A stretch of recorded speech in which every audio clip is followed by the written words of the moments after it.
It wasn't the cameras. It wasn't the facial recognition algorithms. It wasn't even the chilling efficiency of the social credit score. It was the structural necessity of control in a failing economy. The pattern is unmistakable. History shows us that when an empire reaches peak expansion, and when the debt burden becomes mathematically impossible, the government does not shrink. It does not admit failure.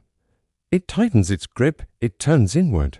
It constructs a cage to keep the capital and the people from fleeing. China's new system is not an anomaly. It is the digital perfection of an ancient survival strategy.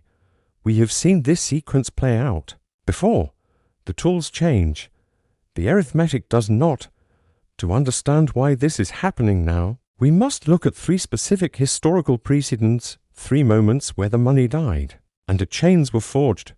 Let's go back to the Roman Empire, specifically the crisis of the 3rd century. The year is 301 AD. Emperor Diocletian faces a crumbling economy.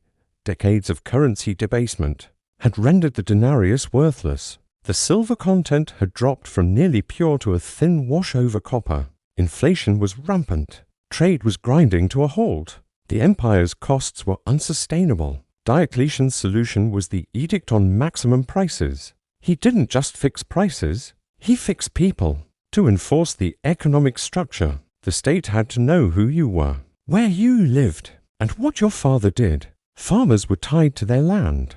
Soldiers' sons were forced into the legions. It was a proto-surveillance state, enforced by the sword rather than the camera. Consider the human cost. A local baker in Antioch could no longer price his bread to match the cost of wheat. If he raised prices, the penalty was death. If he stopped baking, the penalty was death. The incentive was to flee, to leave the city, to hide in the countryside. But the state's grip made flight impossible. Rome traded freedom for a few more decades of stability, but the fracture was already there. Just like Rome, the Weimar Republic faced a mathematical wall. The year is 1923. Germany is crushed by war, reparations, and a decimated industrial base. The government chose the monetary shortcut. They printed marks to pay striking workers in the raw. The result was the most famous hyperinflation in history. Prices doubled every few days. A loaf of bread cost billions. But look at the social consequence. The middle class was wiped out. Their savings evaporated. The chaos created a vacuum. A desperate population demanded order at any price. While the surveillance technology didn't exist yet, the social conditions for total control were set. The chaos of the inflation years broke the spirit of the individual. It made the population pliable, ready to accept a regime that promised stability. Just like Weimar, Venezuela demonstrates the modern evolution of this pattern. Under Nicolas Maduro, the oil price collapsed. The socialist model failed, and hyperinflation returned with a vengeance. But here, the state had a new tool that neither Diocletian nor the Weimar chancellors possessed. The Fatherland card. Introduced around 2016, this smart ID card tracks everything: voting behavior, medical history, social media activity, and most importantly, access to food.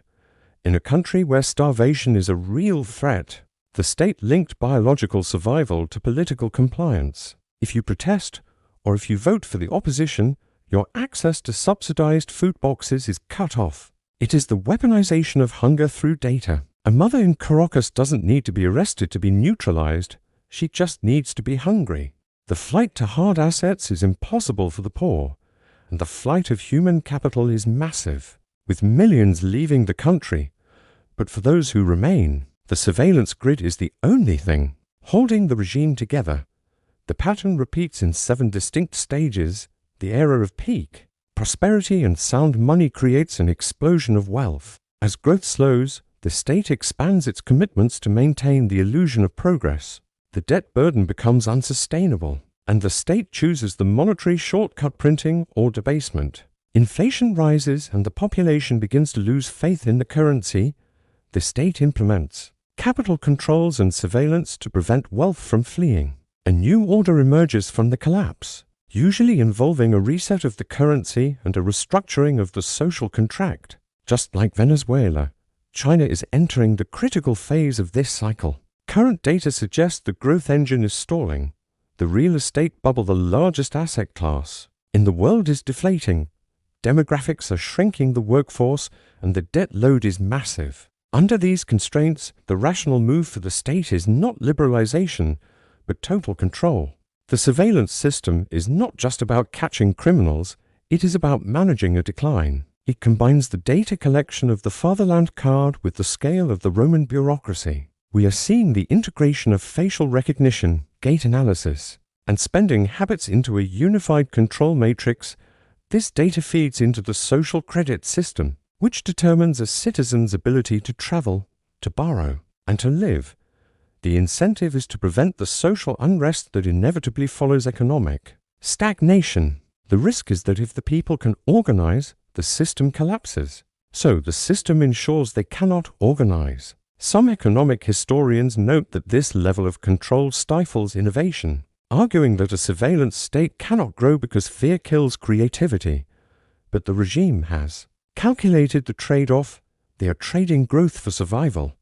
They are trading dynamism for stability. The arithmetic is merciless. When the pie stops growing, the only way to maintain power is to control exactly how the slices are cut.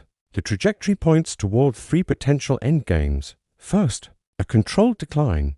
The state uses its digital tools to manage the contraction, rationing resources and suppressing dissent with surgical precision. This mirrors the stagnation of the late Soviet Union, but with vastly superior technology to enforce compliance. Second, a chaotic collapse. The economic pressure overwhelms the control mechanisms, and the data centers cannot feed the people. This mirrors the fall of the Eastern Bloc in 1989, where the loss of legitimacy happened faster than the state could react. Third, a reset and restructure. The state introduces a new digital currency, a CBDC, that is programmable and expiring. This allows the debt to be wiped out or inflated away, while maintaining absolute control over consumption, effectively resetting the system on the backs of savers. The only variable is timing and pain. Subscribe to the channel. Educate yourself on digital privacy. Build resilience in your local community. Pay attention to the data, not the headlines.